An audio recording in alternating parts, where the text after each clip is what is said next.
get a flower. In the 70s, we did have the flower people. And Natalie was president from 1971 to 72. She had a 2-year term. But I still haven't been able to find out, and she isn't sure either, why the players decided to rent the building to Fort Silicon Community College. I have an idea that it might have had something to do with finances, because they rented it for the 9-month school year for their drama department. And their drama department became very well known. They were taking productions to Alaska. Our son was in one that was sponsored by the Indian Affairs. And I think it was a different time of thinking, and perhaps we didn't get the same audiences. As I recall, Donna, the management of the Lakewood Mall at that time wanted us to move this building to get somewhere else. And being as it was on a cement foundation and indestructible, I suggested that they build a canal and kind of float it somewhere else. That's a great idea. But they didn't have enough money to carry it out. Well, at any rate, I don't think the new mall group is terribly happy with us, because it has been very definitely told to them that this building cannot be sold, it only can be used as a theater, and it isn't going to be moved. This is our spot. They'd love to have, of course, some more commercial things. Well, we skimmed through the 70s because we weren't here except only for summer production. But in the very early 80s, and maybe 79, they started doing something brand new, and it was a musical. And there's no one that can tell us about that better than Cherry O'Hara. She's been a friend of ours for 25, 30 years, and she's marvelous. If you've never heard her perform, for heaven's sakes, find out what she's doing now and where, and get there. So Sherry was active with the very first musical, and she was the funny girl in Funny Girl. So Sherry?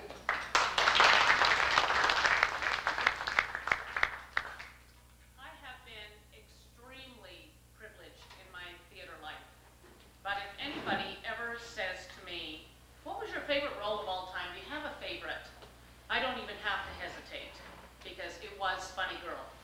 It wasn't because it was a huge part. It was a huge part. There was a lot of responsibility that went with it. But from a very young girl, probably about 14 years, which seems 100 years ago, I can tell you, I fell in love with Fanny Brice. Anything that I could find out about Fanny Brice, long before the musical was ever written, and I loved the Ziegfeld era. I loved the vaudeville era. And so when they wrote the musical, I thought, well, that will never happen. I'll never get a chance to play that. And lo and behold, this theater that was the least likely theater that you would ever imagine decided to produce Funny Girl. And so it was a Herculean task, but we made magic that summer. I was so thrilled to be able to play the role. Raleigh was in the show. We had a lot of extraordinary people in it that I will never forget, because they helped make my dream come true. But I wanted to share with you some tidbits, because Funny Girl is done on a huge stage. You have everything modern, everything beautiful, things fly in, fly out. Well, obviously we don't have this here. And I was so glad someone left that bathroom door open, because that was my dressing room back here. It was the first time ever that I was separated from the cast, because there were so many costume changes, and the costume director felt that it was better if I was left alone, but I really didn't like the sense of being disconnected, so I asked the gentleman who played Eddie Wright. His name is David Minical, and David, just a wonderful human being. And I asked him, he had a nice dressing room, but I asked him if he would come in there while I was getting ready so I'd have somebody to talk with. And I remember he'd sit on the toilet there with a James Michener book. He paid no attention to anything I said, but it was so nice to have somebody there.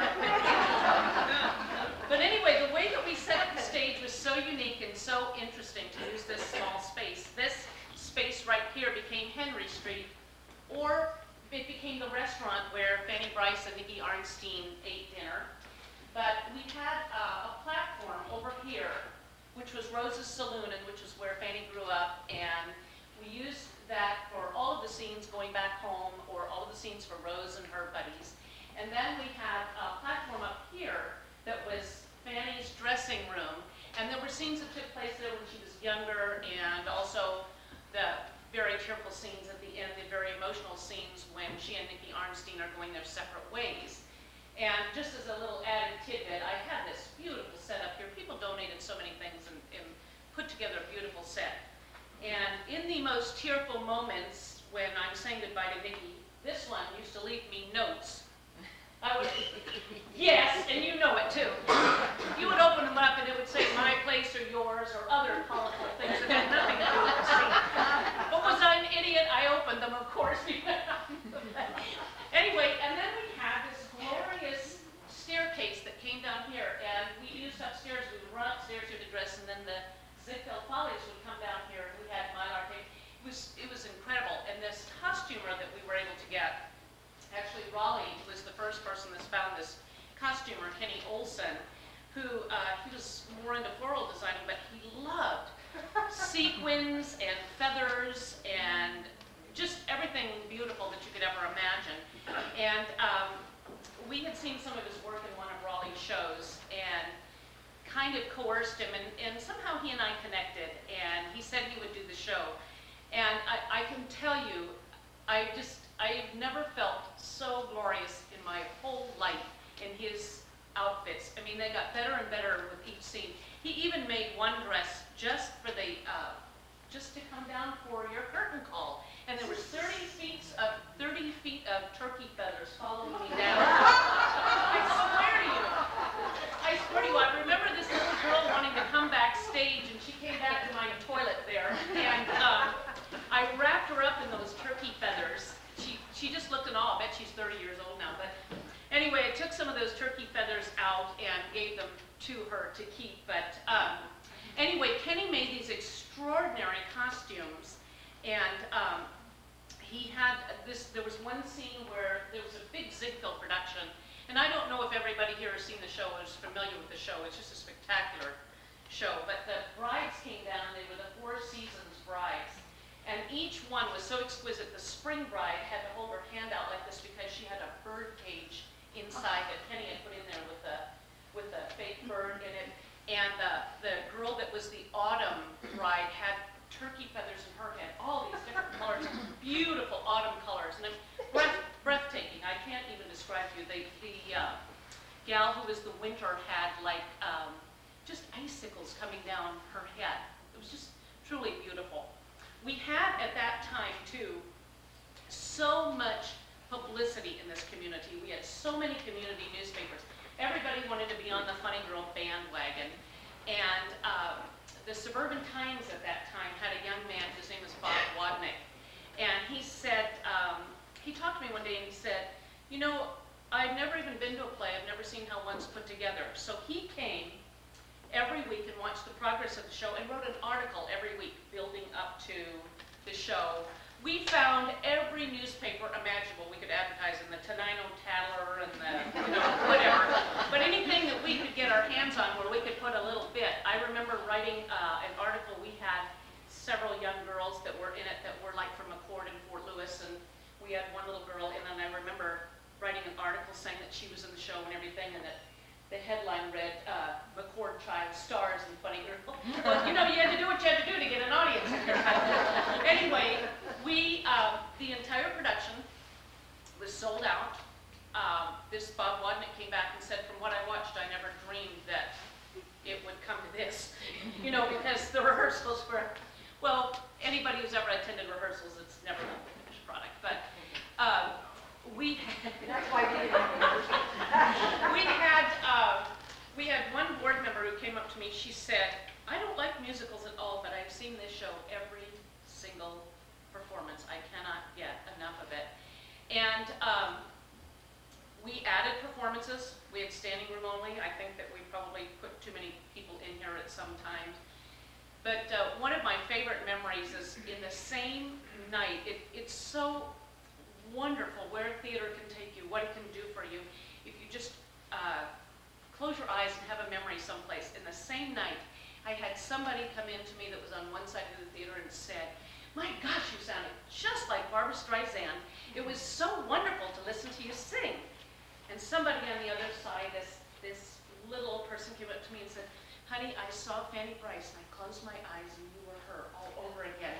So in the same audience, I had these different thoughts, and it's such a joy to be able to do that. But the biggest joy was that I was able to play Fanny Brice. This theater afforded me that opportunity. This theater has always been very, very special to me. The people, the many people like Raleigh, who played very small roles so that I could have my dream, it's something that you never forget, and it's something that you are very, very grateful for in your life for the opportunity. And before I finish, I would just like to say, people who need people are the luckiest people in the world. Thank you all.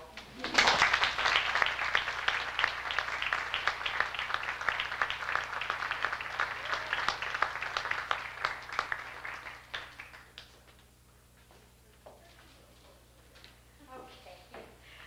Well, folks, this has been an evening of history again. For those of you that are not familiar with the Lakewood Historical Society, we started in 1998.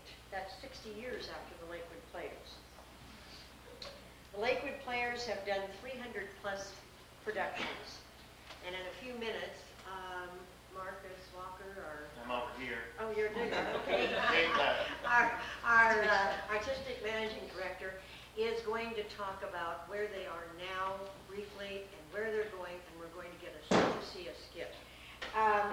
But as far as the Lakewood Players are concerned, the Lakewood Historical Society, we have the same hopes and the same dreams that they had when the Arts Foundation was started. We're hoping sometime we can have a building or a museum, and we're hoping that it will happen with the support of the community. And I'd like to introduce right now the board members that are working so hard to attain that. Cy Happy, where are you? Stand up, please. Cy is our, of course, our chief historian, our president, and the knowledge of Lakewood. And we just so appreciate everything that he has done for us. It actually started out in 1999 or 98. It's kind of a coffee clutch, didn't it? You got around and told stories. Now we're trying to get these stories into action and down in paper. And oh, what's your name, Mike? My brother's name is putting all of our programs on video, so that we hope will carry on the history. We also have Petey Anholt. Petey, are you in here, or are you out with cookies? I'm here. Okay, there she is. Donnie Weeks. Donnie Weeks was in that 1998 group, I believe, and so she has a wealth of information on the beginning of the Historical Society. Wayne Herstad is here. Jan McDonald is not, she's on a trip. Jose Palmas is not here this evening. Elizabeth Poinsett. Elizabeth did a marvelous program a couple of months ago on her mother, who was Iva Alice Mann, and the getting together and putting together of the Clover Park School District. So you do learn a lot by coming to our meetings. We meet the third Tuesday of every month, and Glenn Spieth is, oh, I'm on the board.